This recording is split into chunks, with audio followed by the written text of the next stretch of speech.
waive the pledge since there's no flag in the room. So when you go home, just make sure you say it. Any public comment?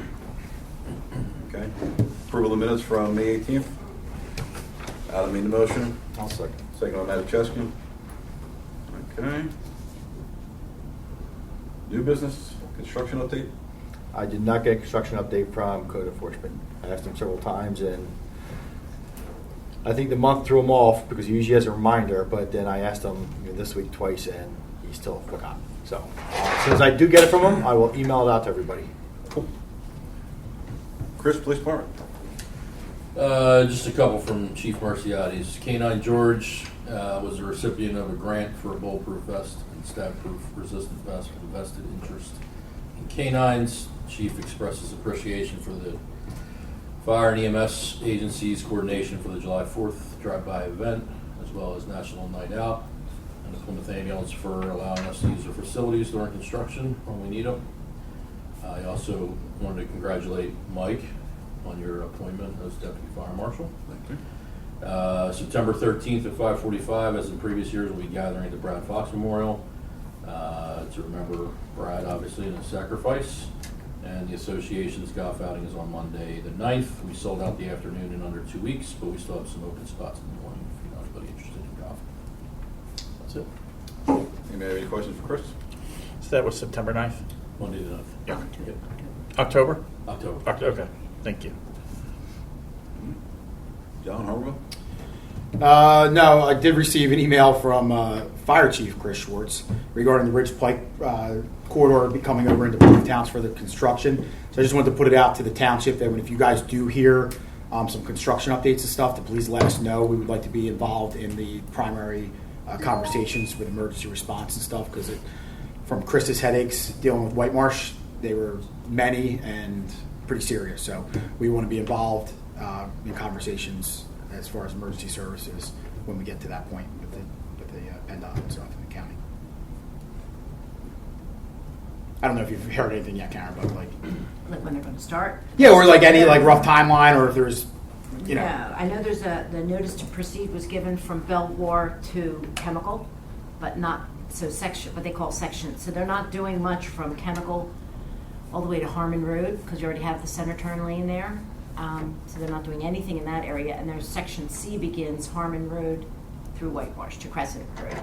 So they're still working on that with right-of-way acquisition and engineering, and asking us if we want to replace our sewer in that road and other things like that. But the Belvoir to Chemical has a notice to proceed. J.D. Eckman got like a $38 or $9 million contract to proceed. And that's with center turn, with full depth reconstruction, center turn lanes, 2 bridges one over the railroad, one over the turnpike by Belvoir. New signal at Industrial, new traffic signal. And there should be, and I have emails back when they said they would also add a new one at Carland. And I know they're kind of close together, but there was a fatal accident at Carland Road, a woman leaving Sharp Corporation one day, and she was killed as she pulled out onto Ridge Pike. You know, we collected money from all those businessmen years and years ago for traffic signals for Carlin and Industrial. So, because they have a hard time getting out. And, you know, Sharp has the 3 shifts and a lot of people back there. So, hopefully, I just reached out again to Matt Edmond, the county senior traffic planner, to make sure they have a signal at Carlin as well. And the township is holding money that we collected from those businesses to put toward that project. I hope they sync them up too. Well, I hope so too. Well, actually, once they build them, Montgomery PennDOT wants to take ownership of all those signals on Ridge Pike. Right now, we own them, you know, as far as all the maintenance and the old replacements, and then they might sync them together with that technology. I thought I learned every road in the township, but is Carlin the one by like Kennedy Ford that goes Mazda, back? Kennedy, Yep. yeah, the Ford and Mazda, right between there, across from Kia, what was Mary's. Karen, the issue, and this is my other hat, Mhm. this isn't the police hat. They started construction in White Marsh and took it down to 1 lane in each direction, Did they? and there's no shoulder, Okay. and there is no place for traffic to go. So when an emergency responder is responding, it's gridlock. There's legitimately no place to go from Church Road to the city line, almost a mile worth of roadway. That's another section, I Correct. guess, because That's the- does Crescent fall short of that? I don't know where Crescent So goes. to. Crescent is, it's the first project in this, the first phase in this. Okay. Crescent's about a mile outside the city, so it's a mile worth of stretch of roadway from the, White Marsh. in White Marsh to the Okay. city line, through Springfield and the city line. Okay. We ran into it the other day at 11 o'clock in the morning on a Sunday, completely standstill in both directions. Wow. So I emailed the chiefs to let them know that get in on the ground floor Try not because to we use were not, Ridge Pike. we were not included, and Okay. a lot of this could have been prevented probably. They have a big I think event so. here on the 7th. So what do they call An that open section? house. Do you know? Is that D? On the D. reception D? of this So building. they started with D? 5:30. It's like a They public started with D, event. and what is this coming, B, I think? So C is Harmon to Crescent. Yeah. I remember the super Crescent. B is Belvoir to Chemical. Yeah. And A was the part they did by the Wawa in front of, all the way up to almost Belvoir Road. In fact, this actually goes down, it goes, the one they're going to do now goes actually to Manor Ave, like right in there. Those little stores that were there at Manor, they're being taken for the project. They're just paying them for their whole properties. Yeah, I mean, our biggest fear here is Ridge Pike is a vital corridor for us to respond to anywhere in the township. I mean, especially for Plymouth coming down Caldwell to Ridge up and to assist us up in the Upper Valley. You know, us going down to the Black Horse area, anywhere. And if they do the same type of construction where this is cattle chutes and One lane in each direction. this is, maybe. I mean, we need to talk about different responses, adding mutual aid in. So that's why we want to be involved. And I appreciate Chris reaching out to us and letting us know that they weren't even involved in the conversations. So we at least want to have a seat at the table to voice this to them early on. Yeah, so there's another meeting here. They already had one, like an open house type meeting. They have a second one planned in September, again, for residents to come and see and learn. So I can send that to you if you want to know when that is. I mean, they'll have all their boards up and you can see what their plans are. Do they have ones with just you as like the township, or how does, I mean, I only know. what do you have, weekly meetings now? So Lorraine is the one that's, I guess you She's could probably the county speak to. engineer. She's the county engineer. Right, She's going to have the same process here as she has with us right now, okay. which are bi-weekly meetings on well, our meetings are Mondays at 1 o'clock every other week. Okay. And it's all the players at the table now. The contractor, utilities, planners, engineers, everybody's at the table. And they just review what's going on each week or each 2-week period cycle. But yeah, they're talking about rebuilding the street right now as an alternative because they cut it with only 2 feet additional outside the lanes. There's only 2 feet extra asphalt east and west on Ridge Pike. And After that, it drops. turn lane in? After that, it drops off into the construction area. Oh. No, right now where Right they're now, at. okay. Right now where they're at. They're gonna have a turn lane down the middle, doing the same Same thing. thing, okay. But I'm saying from where they're during construction. Okay. There's no. And the avenue around Barron Hill Road, Pico's closing for 8 weeks next week to drop the gas line. And that's mandatory to tie in with something else. So, I'm not familiar with any of these weekly type meetings. I just get invited to it's a Zoom kind of a thing.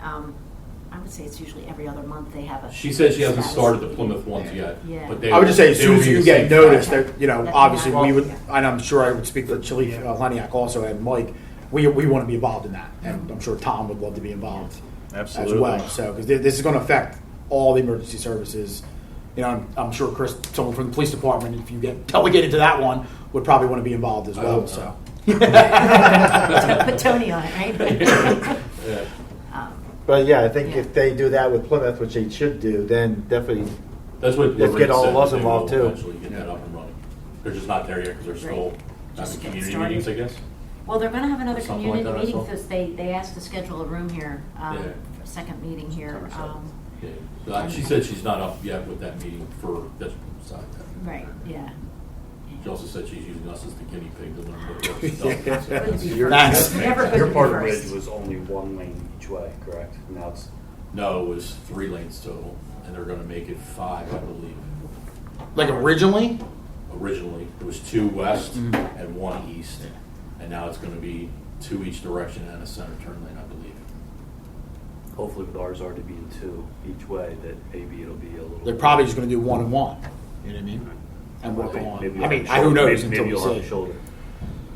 They should I mean, we can be hopeful, but you know, that's why we want to get have a seat there and get this Basically, hammered the out. contractor said they could do it, they Yeah. could have done it in 3 parts had they planned for it.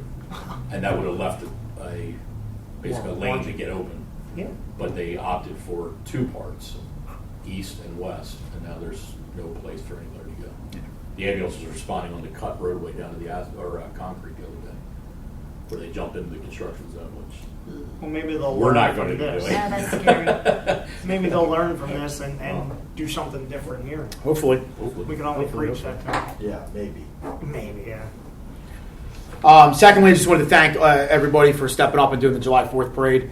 Thought it was another huge win for us. You know, saw a lot of community members out, so definitely something that looks good in our public eye, and we'll continue to do as long as we have a good showing from the community. And then thirdly is fire prevention's coming up, so we'll start helping Mike do all the schools and everything, and then we're obviously going to have a big event within the Colonial region for fire prevention. So we'll get you guys all those details once the chiefs all meet, and we'll hammer it out. Any questions for John? Plymouth, Adam? John wanted me to bring up 2 things. One, the Christmas parade, Santa parade, or whatever we're still having this year. We're in our local, and we're having the breakfast with Santa coming up in December sometime. We don't have a set date yet, I don't think. That's pretty much it. Any questions for Adam? Anything else, Tom? 2 things. We will be taking delivery of 3 ambulances to replace 3 trucks that have over 100,000 miles on them right now. So that should be in early September. There'll be one's primary for Plymouth Township. If anyone knows what our 30811 truck looks like, it's a mini mod. It's one of our newer ones. We're going with that smaller size ambulance, so they should be in September, hopefully up and running by October. And then the other thing is I wanted to give a thanks to Harmonville and the Plymouth Fire Company, both for your responses on the new E1 dispatch procedures that have been in place now for a couple months. Great showing by both fire companies, and it's been very beneficial to us, and we appreciate your help. I was thinking, because I actually didn't know this occurred, but the township recognized a civilian on Monday night after a drowning that you guys had an arrest at.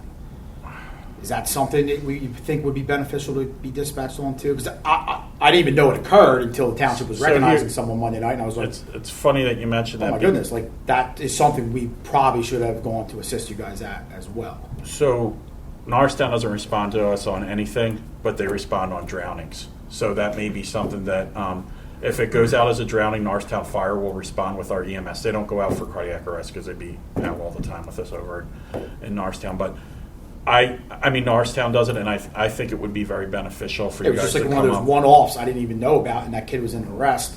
That would have been, sometimes depending on where you guys are. Yeah, I we'll think get there. that it's very beneficial on that. And I don't know. So a drowning is an E1 by definition, so it should get a fire department response, and it does not. Doesn't, only cardiac arrest. Because if you do by E1s, then shooting, stabbings will be going to them. Oh, yeah, that's It's true. It's Try not to cardiac do that. arrest. And Yeah. We'll stay at home on this. Yeah, so Mike, you would know, can they add just them on I don't see why as a not. special? They did it with cardiac arrest. I can't see why they couldn't do it with that. Yeah, I don't know I if mean, it. whenever I go back there and work again, I can ask. Yeah, and I'll bring it up to Tom, but I think he'll agree too that, I mean, in a situation like that, when seconds count, Yeah. anybody that can get there and lend a hand, police, fire, is beneficial. Because, we are strapped with our resources right now, and if it takes us a little bit longer to get there, if the police or you guys can get there sooner, that would be great. So I will mention that to the chief. Thanks. And that's all I have. Any questions for Tom? Yeah, I'm curious if like staffing issues like everybody else. Uh, Just curious. So our volume, it's not our staffing issues, it's that our volume has increased exponentially. I mean, in the last 2 years, we went to 13,000 calls. Last year was 15,800, and now we're on par for 18,000 calls this year. And it's not the, I mean, Everybody. In like, that's total. but total, that's, total. yeah, that's, I don't have Yeah. specific breakdowns, but, I mean, Yeah. we're running 7 ambulances during the day. So it's just, we're constantly running from place to place to place. And sometimes you're getting a truck coming out of the hospital. It doesn't matter what truck it is. It could be the Norristown truck, the East Norton truck. If it's the closest truck, it's going to go. So that, like for instance, we have a truck all the way up in East Norton. That could be down in Plymouth, handling one call and then go to another call in Plymouth. It just doesn't matter. We send the closest truck. So it's not it's just a volume thing right now. It's very high. Tom, how do you know which truck to send? Is there a dispatcher at your location when the call comes out? So, yeah, it's all. First of all, well, the county has all our zones gridded out Okay. Based upon where our stations are, and it's the closest ambulance to that station will get dispatched. Now, if I have a truck maybe that's down at the fuel yard, that's an East Norton truck getting fuel, and there's a call at the Plymouth Township building, well, obviously that East Norton truck's going to go. So all our crews are aware of where they're at. We have our local radio, so we converse back and forth, and it's just who's where you at, we'll grab that. And so we have... Everybody talks to everybody else. Yes, we have stations, but, I mean, any closest truck goes is the bottom line to the prior. Tough, but you know. It is. Well, our crews are really great with it. They listen up, they're experienced, they hear it, they go. So we always get the closest ambulance, which is great, and the least amount of response time. Is there a type of call that's causing this big increase, or is there a general reason for it? I think, and John could probably attest, is that the people don't go to the doctors anymore, and the doctors don't want to see people anymore. If you have the sniffles, the doctor tells you to go to the hospital. If you have a backache, the doctor tells you to go to the hospital. The doctors' offices don't want patients in their offices anymore, and they don't want the liability. And then, with COVID ending and then us coming into post-COVID era, all the stuff that people didn't go to the hospital for because of COVID, I don't want to go to the hospital, I don't want to get COVID. Now it's okay, now it's over, so we're all going to go to the hospital maybe for our backaches or our toothaches these are legitimate things. We got called to Hampton Inn last night in Plymouth Township for leg cramps. She had leg cramps. She hasn't been taking potassium, she hasn't been hydrating, and she called us because she has leg cramps. Every night. So with that, that increases our volume because we have to go to those calls, obviously, and if the people want to be transported, we have to transfer them. Unfortunately, that's backing up, as John can attest at Einstein, the ERs are 8, 12-hour waits. You'll wait. For somebody that really has a problem. Well, Do they bump those people up? yeah, they triage them, like if you're having chest pains or whatnot, but sometimes some people skip through the loops. Someone might say, my back's hurting, and, they're having a heart attack. And they'll sit out in the waiting room for 3 hours before, until they finally decompensate to the point somebody sees them. And it's, the healthcare system is very overtaxed, pre-hospital and hospital. Right now, and it's difficult for us, and it's difficult for the hospitals as well, because of the amount of people that are going to the hospital and don't have primary care. Thank you. Any questions for Tom, or did you cover everything? Cool. Fire Prevention Week? Fire Prevention Week is October 8th through 14th. This year's theme from the NFPA is Cooking Safety Starts With You. Fire Marshal's office has already begun our inspections of schools, daycares, and stuff like that, or at least we'll be getting it underway. We've already started scheduling some of them for the school year coming up, and of course, for Fire Prevention Week is when we do all our school drills and daycare drills, as well as several different office buildings that Brandywine asked us to come in and do. That's all I got. But whatever else What week has. is that in October? October 8th through 14th. You want to send emails? Good job, running calls. We'll be more than willing to go. If you go, reach out to us. We'll send an ambulance over, absolutely. Because if it's cooking fires, maybe we can work in some burn scenarios, treatments, to help people that, prior to EMS arrival, a little first aid prior to the ambulance gets there. Any questions about Fire Prevention Week? Act 172 qualifications? Yeah, so I guess, this came up before. This is the Real Estate Tax Rebate Act. So council asked for this board to come up with some criteria, which then council would review and, and hopefully approve. So, it would be a little different than the stipend program because that's like so many dollars per a call or so many dollars for like a training or whatever else, certifications and stuff like that. I don't know what the number would be, but it would probably be some percentage of actual fires, that are. Well, that is written into the paper call too. It's not just $5 for this call, $10 for that. It's you have to meet a minimum. Yes, you have to meet a minimum. Yeah. That's when we originally had talked. That was Either a minimum what we were going to 15% just of keep, because if emergency you're dispatch. active enough to get the paper call, you should be active enough to get the Sure. stipend. It should reflect that, I would think, right? As long as everybody here So kind of agrees. but That's it's what we're talking about. 15%, minimum 15% of the total number of dispatched emergency calls, or someone who obtains minimum of 50% of the total weekly sponsored training and drill nights. So, do you have a feeling yet what council's wanting? Like, say you never came to fight a fire, but you just went to the trainings. Like, I don't know if that would qualify. I don't know if that would qualify. I'm just saying, hypothetically. So I think they felt that maybe this is not the exact criteria for an active person for a rebate under Act 172, but I don't know. I mean, For the stipend, once you've attended 15% of the calls, then it's an amount per call you go to, correct? Well, it doesn't. So the minimum is 15%. So if you make your 15%, you get paid for all those 15% of calls. But then- and then if you make 50%, you're 50% of those calls at $5 or $10 or if it went over an So hour. like, I guess the weird thing is the difference here is that it's not, there's nothing per call, right? It's just a flat amount. right. Just- Well, it's your real estate tax. Right. So So- they, yeah. Yeah. So like some people who go to more calls are going to get more of that from that stipend. Correct. But in this case, with the real estate rebate, Everybody's getting the full getting refund. the full yeah. refund. If they're active. If you went to 15% of the calls, or if the other person went to 80% of the calls, so I guess that Still might getting be the same thing back. Yeah, so I guess that might be where it might seem a little bit different in that, like. Yeah, the only thing I look at is, so we're on pace this year to do another record-setting year of over 800 calls if we keep this monthly average of 75 calls a month going on. If you do that, bulk of these are daytime.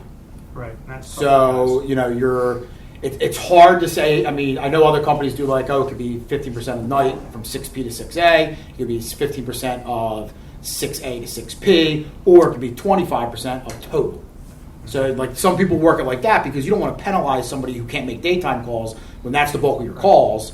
And now they're penalized because they're not around because they're working, but that's the bulk of the calls, and they didn't make 15% because you're counting daytime calls. So there's different ways we can word it. And that's what they want You know you to what I come mean? up Yeah, with. we don't want to make it impossible for them. But tell us where you guys think. Yeah, and I guess then the other question that Karen is, like, if you just do all the trainings, but you don't actually respond to any calls, like you could be getting this. Theoretically, Right. if we use the same thing here for John, I don't determining know an if there's act. that many that just make trainings and no calls. Yeah, Well, I don't think maybe they there ever aren't, did that. but this has an Yeah, order. because they haven't gotten their real estate tax. Wow. I guess think most of the we guys just- though that are getting this pay per call are dedicated people. When we implemented this plan, there wasn't people saying, "Oh, I'm going to get paid. I'm going to go now." I think they were just automatically going to the calls. Plus, I don't think based off of I know what my I didn't numbers change were. mine. I can't speak for Mine. Plymouth, but it's not. We have more guys that live in Plymouth Township than Plymouth does, just because based on Right. locality and Right. where their members come from. I still don't think your numbers are going to be astronomically high, where you guys are going to be like, No. oh, sticker shock. You know what I mean? Right. I think we worked those numbers. I don't know what Plymouth's ended up being for you guys, but Maybe we just want to make sure that it serves the purpose of, like, obviously the benefit to Recruitment, recruiting retention. volunteers, and as a reason for maybe somebody to look into it where they wouldn't have before. Absolutely. But that again, you have to earn it. Yeah. So I'll sit down with Chief Leniak, and then we'll come up with what our recommendation back to you guys would be, and then can we set? Obviously, because now we're quarterly, we would like this to be in effect for next year. Can we send that via email to you guys, and then you guys can enact in that before the next ESB? Sure. That'd be okay. All right. Yeah, well, as soon as you give us something, I'll give it to me. I'll put it on the agenda, workshop it.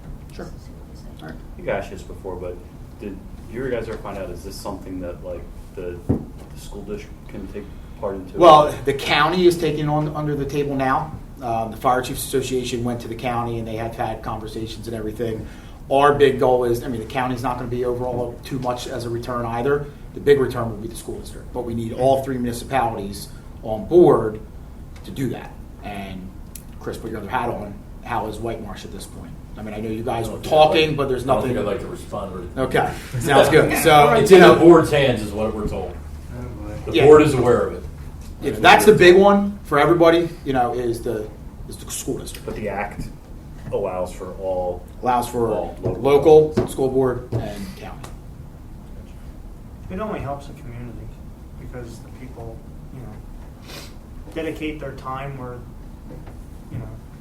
for years I've been in it over 25 years and we didn't get nothing. No, that's why I said. Unfortunately, all this legwork we've done in the last 5-10 years is great because it's good for the future. Yes. But Mike and I and everybody else here, like, we didn't recoup this when we were 18 years old and I was making 500 fire calls a year. Like, there was no money then. No. It's great now because I think we need it to support our volunteers and support them. So even this tax stuff, it's great. It's going to support the future. Are we going to recoup it, every year? No. It's just one of those things. But it's great that you guys are supportive. We always appreciate that. So we'll come up. I'll talk to Chief Eleniak and we'll come up with what we think is a fair thing, and then we'll get back to you guys. And just, common sense, obviously, kind of a dumb thing, but I guess somewhere in there it should specify, like, per household, like if, there's 2 people that live in the same house that are both in the fire company, like, there's no way to give them both. There's only one tax bill. There's only one tax. So, They'd have to split it. like, and that's something even like for budgeting purposes, maybe you say, hey, we have 20 firefighters involved, but maybe there's actually only 17 because maybe Own homes. a couple of them live together. Well, whoever's They don't the own a home. registered homeowner. Yeah, would just to be clear, I just want, whenever it's written up, we just Well, make sure and we only dot the every I, registered, cross everything. but the registered homeowner then, what would that be? So say, somebody living with mom and dad own the house, they don't. They have to be a no, homeowner. They have to be. They have to be they the have to be homeowner. the And unfortunately, right, like a lot of So it's not just the. my main station people live in White Marsh. They're not going to be able to get it unless Right. at the end of this, and White Marsh gets on board and does this. Plymouth can reward the White Marsh active firefighters, and then White Marsh can reward the Plymouth active firefighters. I think that's the end all be all goal. You know what I mean? We get all 3. Get Conshohocken, Plymouth, and White Marsh. You guys That's where our guys maybe come need to all have a little meeting after everybody's on board and all this stuff is through about how we can all work together and give reciprocity to the volunteers that live in other townships, because we're all here for the main goal, and we all Mutual aid. 3 townships, I consider Country a township, all 3 work together when the whistle goes off for a house fire. We go to White Marsh comes to us. We go to Conshohocken comes to Plymouth. But I don't know that we can rebate somebody's taxes That in could be White fine. No, Marsh. that would go back to the other. Only White Marsh township. would have to do that. Oh. I don't know that the law allows us to do that. I don't think so. Do you know anymore? I don't know. I don't know how Yeah, that it was the talk. crosses jurisdictional bounds, but I know when we first started talking about this, it would be an incredible feat to get all 3 municipalities on board Then everybody and then gets say, it. hey, White Marsh, we're on board. Can you credit this because we're going to credit your people? Exactly. Right. In other words, That we have part. people in Plymouth. Yeah, we have yeah. It people in doesn't have to be Conshohocken. like, I guess by law, it would be whatever We you can't- I guys don't think would. we can return would taxes decide. to somebody who paid taxes to White Marsh. We Oh no. No, I think it White would Marsh be- would have to. White Marsh would have to Yeah. return theirs. Plymouth, we Yes. would have to return their. But if we're all doing it, Everybody it's going to be And then it would help a everybody. bolster to the school. What you're saying is if a White Marsh resident was in It's Harmonville on. Fire Yeah, Company, I'll throw it, White like- Marsh is giving them. Correct. We'll be giving them their Jim Bear taxes lives in back. White Marsh Township. He's an active member of Harmonville. He lives in White Marsh, but he's active at Harmonville. Life member, been active, so he would get White Marsh to reimburse him. Right. And then Chris had a member that lived in Plymouth. Plymouth would reimburse that active member. So And I guess we would have to decide too, just like we do with the stipend, like, is there a cap? Well, your tax is your tax. But I'm, So you mean if somebody's bill's 200 and somebody's bill's 500, are we going to just cap it? or are we I gonna? don't think- I don't think we would, but like, No. just again just like we did with the stipend, like we capped the total. But I guess this, I don't know, I'm just putting it out there. I hear we you, did it because in I think the stipend. law, you could say, I think the law says you could do a percentage of the tax. You could do 50% of the tax, you could do 100% of the tax, you could do 50% of the tax. But then in that case, the person whose bill's 200, they get 100 back, and the one who's 500 gets 250 back if you did it, a certain percent of the bill. Or you can do 100% of the bill, the tax bill. It doesn't matter. I just Yeah. whenever we write it up, we should just make sure we have But everything I don't zipped think, up. And, yeah, I don't know if you would put a cap on it. right. Just maybe that So percentage. we'll come up with the 100%, language. Whatever they pay, they get back. We'll come up with the language for what we would consider an active member, and then we'll turn that back to you guys, and you guys can add all the other language into what you need. Yep. All right. Sounds good. It's good. Miscellaneous? I just have to add for Fire Marshal's office, we want to congratulate and welcome aboard Michael McGuigan as our Assistant Fire Marshal. He took over for Andrew Thomas, as you know, has moved on to another gig. So daytime, he's a fire inspector. After hours, he's on our rotating on-call schedule as one of our on-call fire marshals. So congratulations, Mike. Thank you. Football. Old business? Next meeting is November 16th here. Same time, 7 o'clock. Audience participation. Adjournment. Motion. Motion by John, second by Chesky. I'll give Tom this one. All right. Second by Tom. Thanks, Mike. All right. Have a good night. Let's share. 33 minutes.